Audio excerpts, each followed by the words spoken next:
So 75 years of this book, which is a classic in science, but also something of a paradox in the history of science. This little book was based, as Jakob said, on lectures that Schrödinger gave the year before the publication of this book at the Dublin Institute for Advanced Study. And in the introduction already, Schrödinger says that, well, he knows that a physicist crossing boundaries and entering another discipline is likely to make a fool of himself. But someone, he says, has to do it. And with this, he offers his apologies and goes on, obviously knowing that some criticism would attend publication of this book. And this criticism came. For instance, Linus Pauling, twice Nobel Prize winner, wrote that this book gives no contribution to biology, maybe even a negative contribution, and that the discussion of thermodynamics is superficial, should not be tolerated in a popular lecture.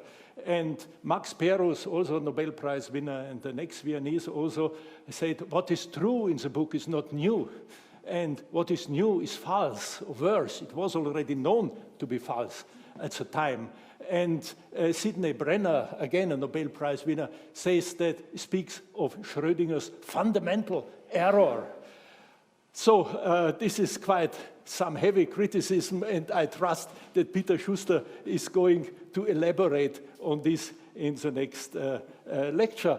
But at the time of the appearance of the book, it was in general hailed as a very interesting and important book. There were many reviews, and for instance, the famous geneticist Haldane wrote a review in Nature where he wrote, well, at a time when most physicists are engaged in war work and have hard time to keep up with their own subject, Schrödinger in neutral Ireland has found leisure enough to turn to another branch of science, genetics.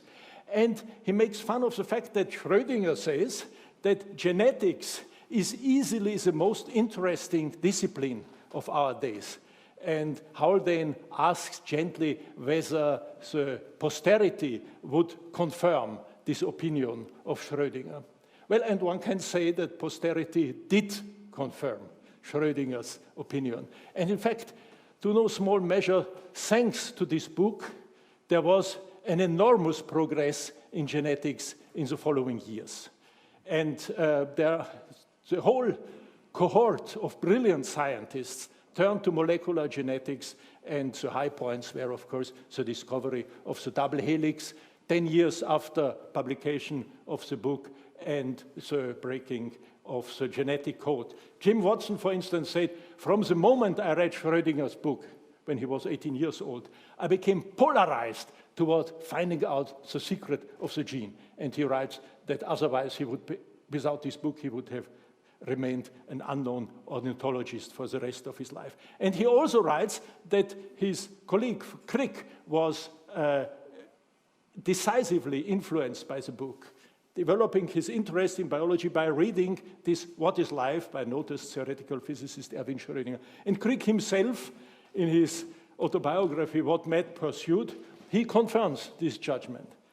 What is Life had an essential impact on his own life.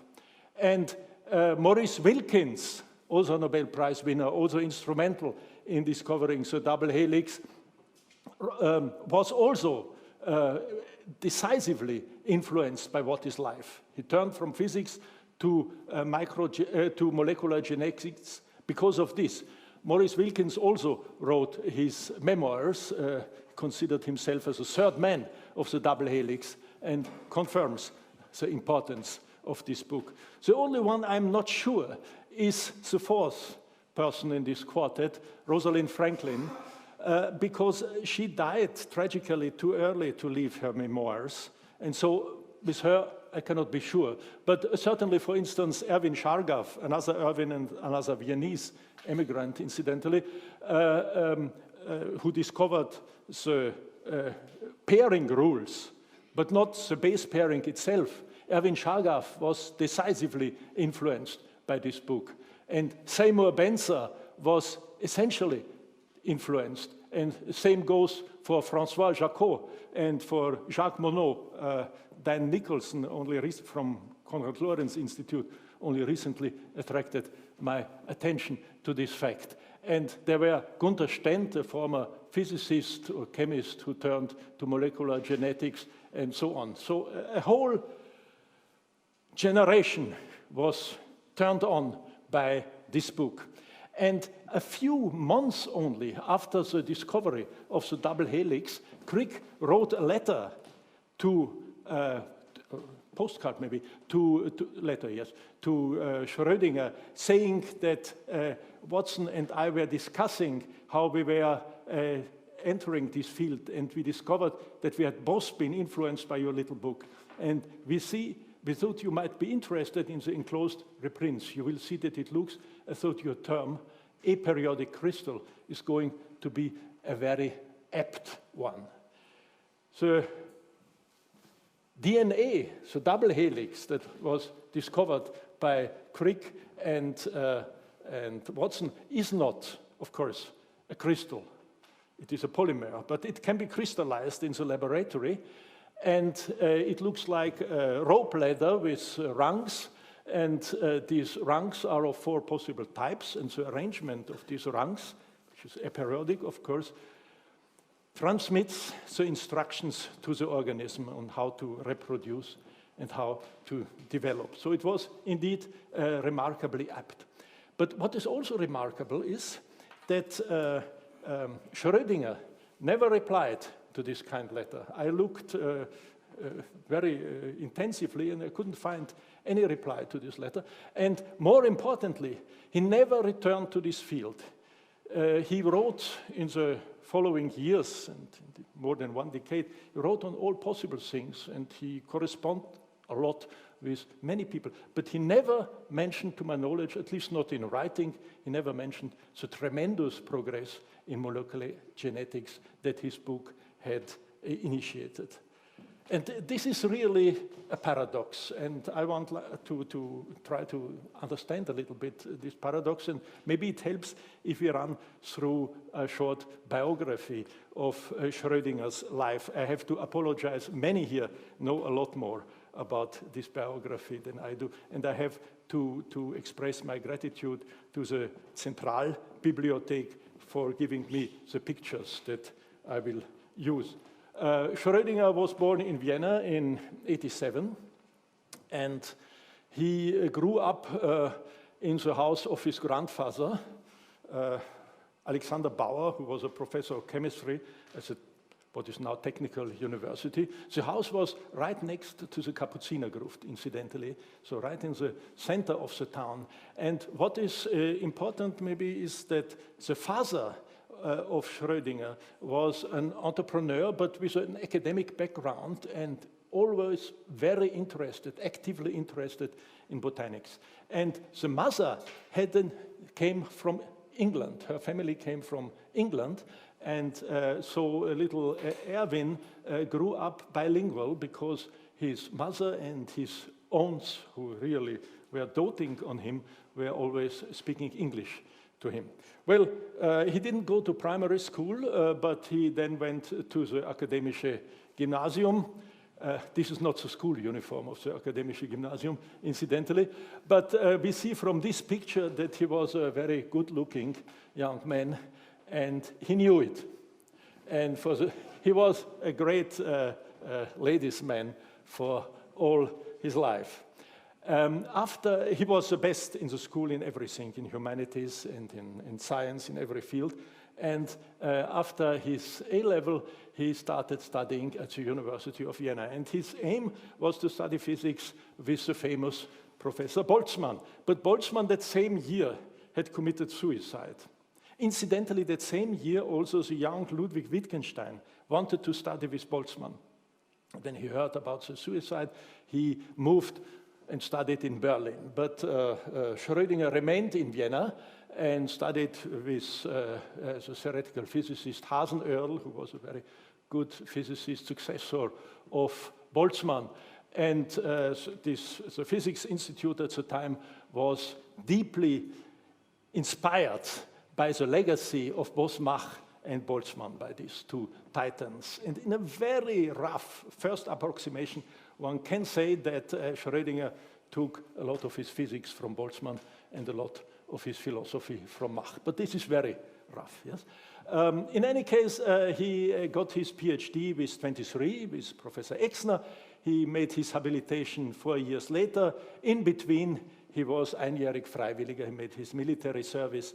Important is that in 1910, the Radium Institute was built, and a lot of very interesting physical work was going on at that time there. For instance, the research of Hess and de Hevesy both received Nobel Prizes in physics later. And in 1913, the physics building opened. Well, the career seemed in full swing when the war broke out, and Schrödinger was lieutenant on the Italian war front, like incidentally Wittgenstein too. And later, during 1917 or so, he was moved for military service, but farther away from the front to the Hohe Warte, where he was supposed to work and give lectures on meteorology. After the war, he had to think of after the war, there were miserable years in Vienna, and a lot of illness and hunger and so on, and in short succession, Schrödinger lost his father, his mother, and his grandfather. But on the positive side, he married Annemarie Bertel, and this marriage, which was a very open marriage, one must say, from both sides open, lasted for 40 years to the end of their life. And career-wise, well, in 1918, Schrödinger had received an appointment at the University of Czernowitz in spring 1918. But then it turned out that Czernowitz no longer belonged to Austria. And so he became a physicist first in Jena, and then in Stuttgart, and then in Breslau. And then in 1921, the crowning achievement, he became professor at the University of Zurich. This was already an extremely prestigious place, because Schrödinger there was the successor of Albert Einstein, of Peter Debye, and of Max von Laue. At that time, interestingly, when Schrödinger was almost 35 years old, at that time, he had not made any really important breakthrough, but he had been extremely versatile, and the committee noted that he works in the fields of mechanics, optics, capillarity, electrical conductivity, magnetism, radioactivity, gravitation theory, acoustic, you name it. He had worked on this. They even didn't mention his most important work to that date, which was on color theory. But the committee also mentioned that he was prepared to lecture on biometry, which is the next closest thing at the time to population genetics. So already at that time, he must have had a strong interest in biology. In 1926, then came the breakthrough, the annum mirabilis, where in a short succession he published 6 seminal papers on quantum theory, and the Schrödinger equation dates from that time, and from then on he really ranked among the most important physicists of his time. And this was honored by his appointment to Berlin next year as the successor of Max Planck. And in Berlin he was also a member of the Academy of Science, and for a few years he played an extremely important role, not only through his work, but also through making a lot of social networking between the scientists of that time. He organized Wiener Würstelabende, Viennese sausage evenings, in what he called the Hotel Psi Star, which was his house. And we can see that these were fairly entertaining events. Lise Meitner, who also worked in Berlin at the time, once was unable to come, and so she sent him a note where she said she could not come. How is it? Bei Schrödinger ist Wurstelabend. Wer ging nicht gern hin, wo sicher frohe Stimmung herrscht und wo man trifft, halb Wien. Halb Wien, incidentally, here, for instance, is Richard von Mises, a very important applied mathematician, and here is Hilde Geiringer, Viennese, who worked as assistant to von Mises and who would become a pioneer of population genetics. But at that time, yes, that time is interesting, by the way. This was 2 days before Hitler took power in Berlin, yes? At that time, Schrödinger was mostly more interested in genetics than she was. Schrödinger was extremely interested jointly with another theoretical physicist, namely young Max Delbrück.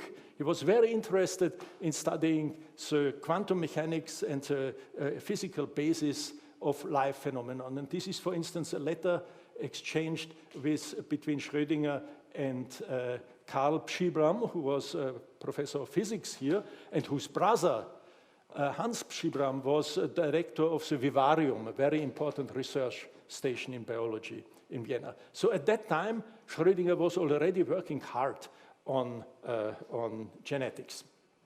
Well, but when Hitler took power, Schrödinger, who was not persecuted, neither racially nor for political reasons, didn't want to have any of that, and he left the Third Reich and became fellow of the Model College. And there he got also the news of the Nobel Prize. And in that year, the Nobel Prize went to Dirac, to Schrödinger, and to Heisenberg. Here we see Dirac and Schrödinger arriving in Stockholm for the ceremony. And I must say they look as if they were going to assist to a funeral. But the picture is incomplete. Schrödinger was also there, and he certainly brought a lot of cheer to the event. Afterwards, in 1936, in what Schrödinger later said was a singularly ill-advised move, he returned to Austria. He became professor in Graz and also honorary professor in Vienna, where he had regularly lectures. Here we see him preparing to give a lecture in the Auditorium Maximum. He's getting ready for it. But this was from February 1938. So you can imagine what happened in the next months. Hitler caught up with him. And so Schrödinger had to go into exile another time in summer, and he had to flee via Italy, Switzerland, Belgium, England, to finally the safe haven of Ireland, to the Dublin Institute for Advanced Study that had been founded specifically for Schrödinger by the main political leader in Ireland at the time, Eamon de Valera, who happened in his younger years to have been professor of mathematics, and he had a really strong interest in promoting science. Schrödinger at the time was working in unified field theory, but he felt that when he was asked to give a statutory lecture, he didn't have to give regular lectures, but once a year he had to give a statutory lecture. He would not speak on this field theory, but rather on genetics, on his ideas in genetics. And that is how in 1943 he gave this series of 3 lectures in February every Friday, and these lectures were extremely well attended. It may have helped that the Prime Minister himself was always sitting in the first row. They were so well attended that they had to be repeated always on the following Monday.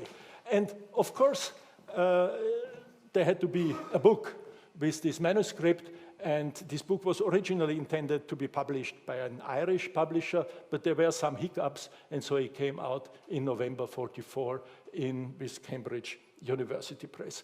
So let me briefly say how the life of Schrödinger went on. After the war, he came not to Vienna, because this was too dangerous for him. Vienna was surrounded by Soviet troops, but to Alpbach. He regularly came every summer to Alpbach in his beloved Tirolia. But after the Staatsvertrag in 1956, he finally came back to Vienna. For 2 years, he could still work as a professor of theoretical physics in the physics department here. And he had an apartment at the bottom of the Strudelhof stairs in the Pasteurgasse. And then the following years, he was professor emeritated, but he was already in a very poor health. And finally, when he died in 1961, he was buried in his beloved village in Alpbach. But let's get back now to his book. The book is very short, only 90 pages or so. This was incidentally noted by Haldane, who said the only thing that he really regrets is that it was only 90 pages and not 860 pages. But I think it's part of the success of that book. And these are the chapters, and it starts out with the question, why are atoms so small? This was a favorite question, a gambit for Schrödinger. He often used this in his lectures.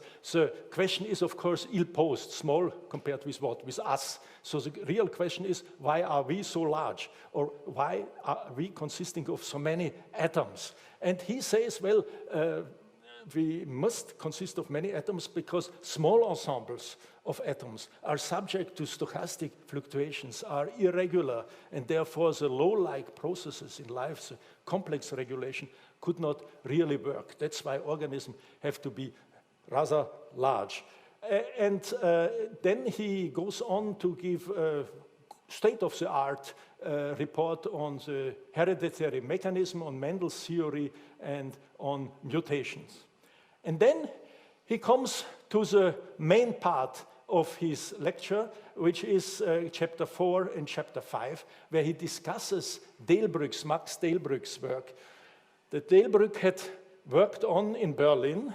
Delbrück had finally, Delbrück incidentally was a younger theoretical physicist working in the group of Lise Meitner as an in-house theoretician, so to speak. But his main interest was in applying quantum mechanics to physics.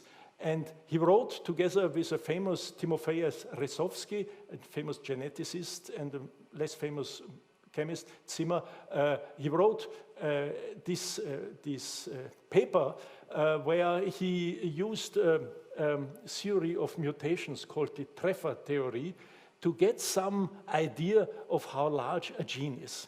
I should maybe say Schrödinger did not even try to explain what is life. He didn't lose time. I'm sorry.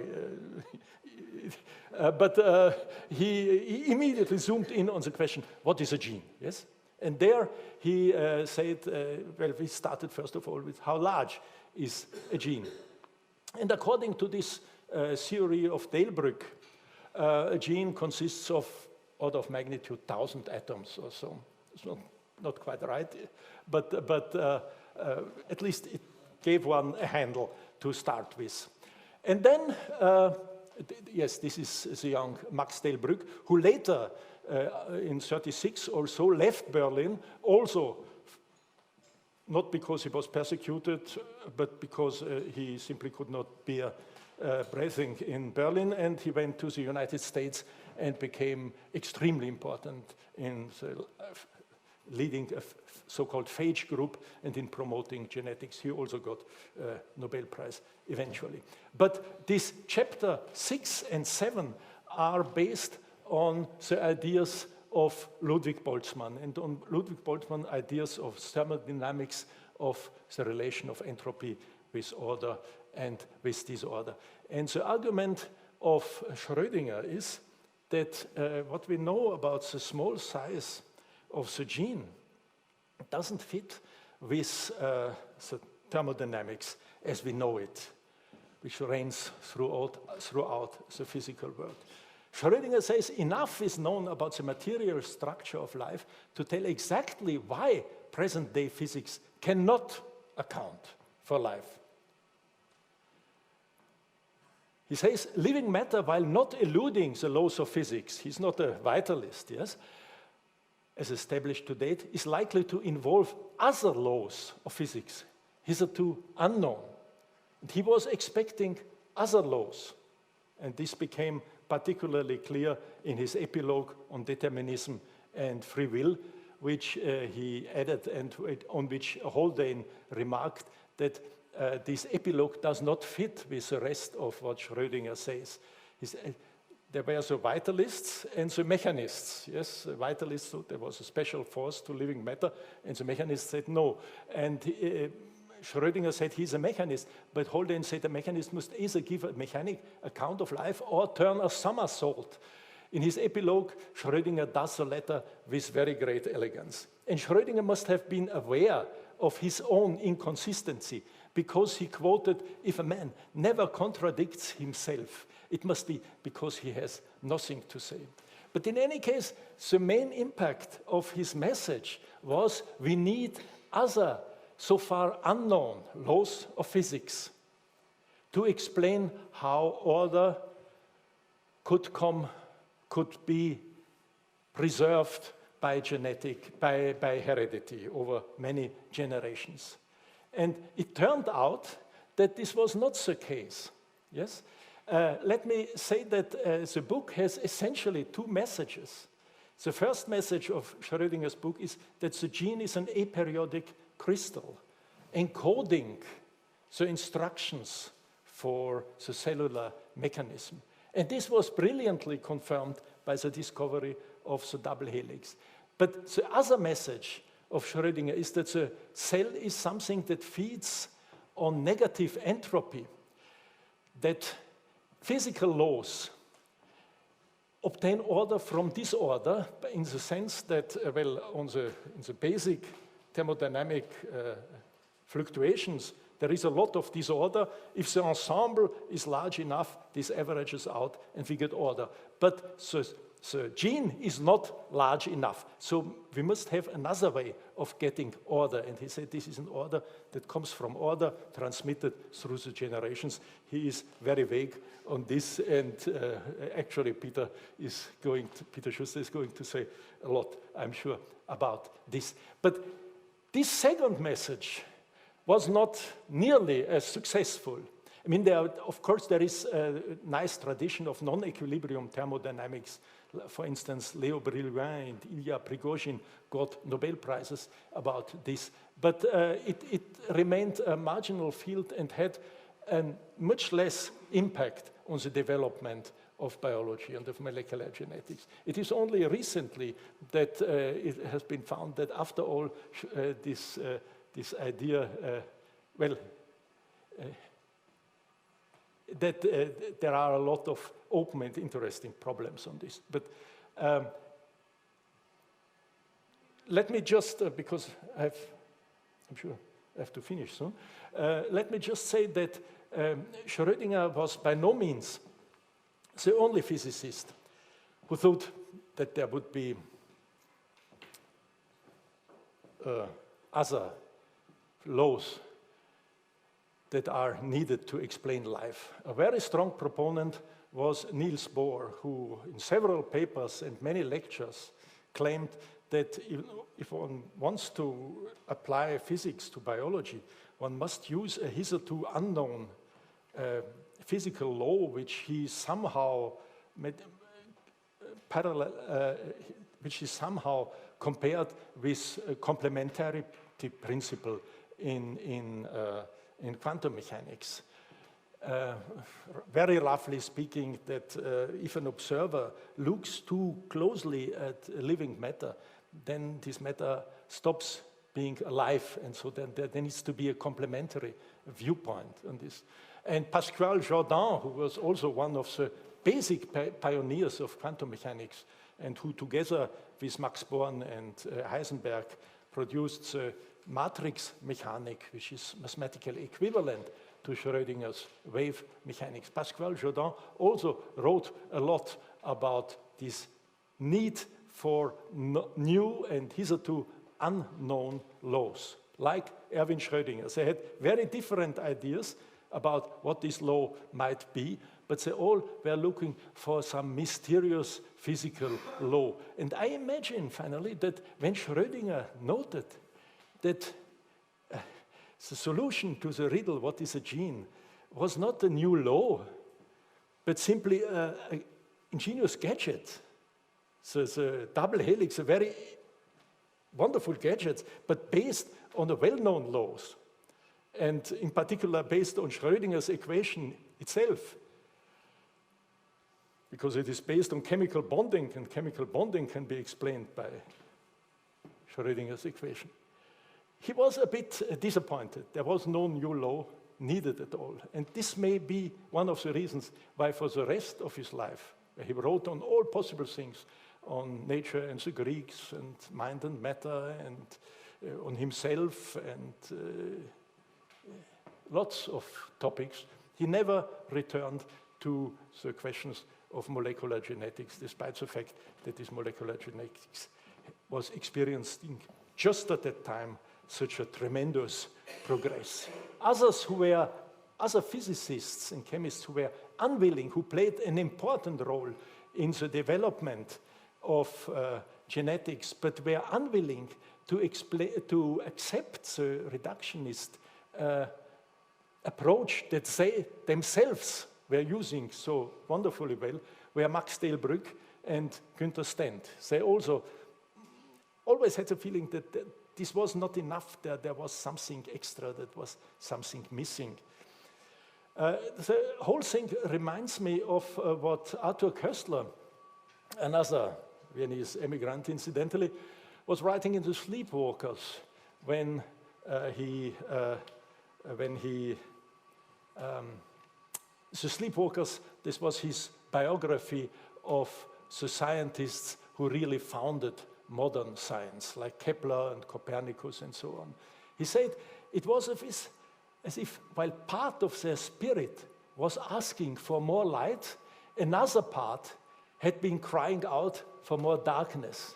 It happens quite often that scientists are looking out, or explorers are looking out for something quite different from what they are finding.